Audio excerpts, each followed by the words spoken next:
ৰাজ্যত আকৌ চলিব বৃহৎ উচ্ছেদ অভিযান। এইবাৰ তিনিটাকৈ মন্দিৰত চলিব উচ্ছেদ অভিযান। ৰাম মন্দিৰ আৰু শিৱ মন্দিৰত চলিব বৃহৎ উচ্ছেদ অভিযান। তিনিটাকৈ উপাসনাস্থলীৰ উপৰিও কেইবাটাও বাসগৃহত চলিব বুলডজাৰ আৰু ইতিমধ্যে সাজু হৈ পৰিছে প্ৰশাসন। বুলডজাৰ সাজু কৰি তোলা হৈছে, হস্তক্ষেপ হৈ পৰিছে আৰু কটকটীয়াকৈ নিৰাপত্তা বেষ্টনী গঢ়ি তোলা হৈছে। কোনো ধৰণৰ অপ্ৰীতিকৰ পৰিৱেশৰ যাতে বিৰাজ নকৰে তাৰ বাবে আৰক্ষী প্ৰশাসন মোতায়েন কৰা হৈছে। আমি পুনৰবাৰ উল্লেখ কৰিছো, আজি কাৰ্বি আংলঙৰ বকলিয়াঘাটত প্ৰশাসনৰ বৃহৎ উচ্ছেদ অভিযান। বকলিয়াঘাটৰ জলসিঞ্চন বান্ধ প্ৰকল্প থকা তিনিটা উপাসনাস্থলীত চলিব উচ্ছেদ অভিযান। ৰাম জানকী মন্দিৰ, ৰাম ঠাকুৰ মন্দিৰ আৰু বাগেশ্বৰ বালাজী শিৱ মন্দিৰত চলিব বৃহৎ উচ্ছেদ অভিযান। তিনিটাকৈ ধৰ্মীয় উপাসনাস্থলীৰ লগতে কেইবাটাও বাসগৃহতো চলিব উচ্ছেদ।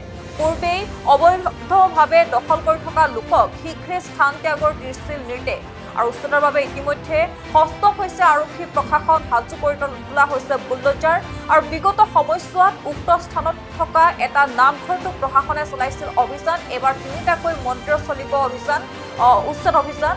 ৰাম জানকী মন্দিৰ, ৰাম ঠাকুৰ মন্দিৰ আৰু বাগেশ্বৰ বালাজী শিৱ মন্দিৰত চলিব উচ্ছেদ, যাৰ বাবে এতিয়া আতংকিত হৈ পৰিছে স্থানীয় লোকসকল, কিয়নো তেওঁলোকক আচলতে নিৰ্দেশ দিয়া হৈছে সেই স্থান ত্যাগ কৰিবলৈ, যাৰ বাবে এতিয়া আতংকিত হৈ পৰিছে সকলো। লগতে সকলোৱে আচলতে আশংকা কৰিছে যে তিনিটাকৈ মন্দিৰত উচ্ছেদ অভিযানক লৈ, লগতে ইয়াৰ পূৰ্বেও নামঘৰতো উচ্ছেদ অভিযান চলিছে। এইদৰে এইবাৰ কাৰ্বি আংলঙৰ বকলিয়াঘাটত চলিব প্ৰশাসনৰ। আজি এই মন্দিৰটো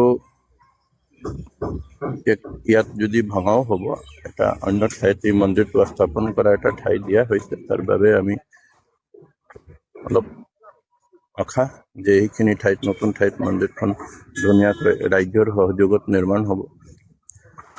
আৰু এটা হেৰি যিটো দেখি পাইছোঁ, মানে এই ৰাম জানকী শিৱ মন্দিৰ, এইটোতো কোনো মানে হিন্দী ভাষী মানুহ বা মানুহ, ৰামটো নহয়, ৰামটো সকলোৰে। গতিকে 30 বছৰ আগত যেনেকৈ ৰাজ্যৰ সহযোগত এই মন্দিৰটো নিৰ্মাণ হৈছিলে, অহা দিনতো ৰাজ্যৰ আমাৰ সকলোৰে সহযোগত এইখিনি মন্দিৰ আকৌ ধুনীয়াকৈ নিৰ্মাণ হৈ হেৰি হ'ব বুলি আমি আশা ৰাখিছোঁ। মইতো আৰু কি ক'ম আৰু, মোকতো আজি যোৱাকালি আবেলি 4টা বজালৈকে লাষ্ট টাইম দিছে ঘৰটো ভাঙি খালী কৰিব কাৰণে। গতিকে আমি যোৱাকালি 4টা বজাতে চব মাল বস্তু আঁতৰাই দিছো। এতিয়া বাকী অলপমান আছে, মই আঁতৰাই দি আছো। আপোনালোকক কিবা জেগা দিছে নেকি?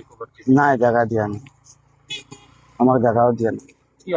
মইতো আৰু কি ক'ম আৰু, মোৰ জেগাটো ভাঙি পেলাই ৰাম মন্দিৰৰ কাৰণে দিছে, সেইটোকে দিছে মোক। যোৱাকালি 4টা বজাত কৈছে, আপুনি যদি ইয়াতে বস্তু বাহানি নলৈ নাযায় তেতিয়াহ'লে আপোনাৰ দিগদাৰ হ'ব, গতিকে আপুনি বস্তু বাহানি আঁতৰাই লৈ যাব। সেইটোকে মোক ক'লে। আপোনাৰ কেইটা আছে পৰিয়াল?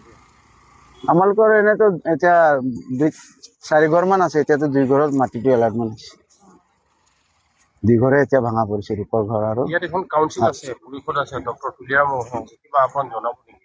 আহ্বান সেইটোকে জনাম, যিকোনো বস্তু মানে সকলোৰ কাৰণে সমান অধিকাৰটো সমান দিব লাগে, সমান চাব লাগে। আমিতো আৰু বাহিৰৰ মানুহ নহয়, আমি ইয়াৰ মানুহ। যিটো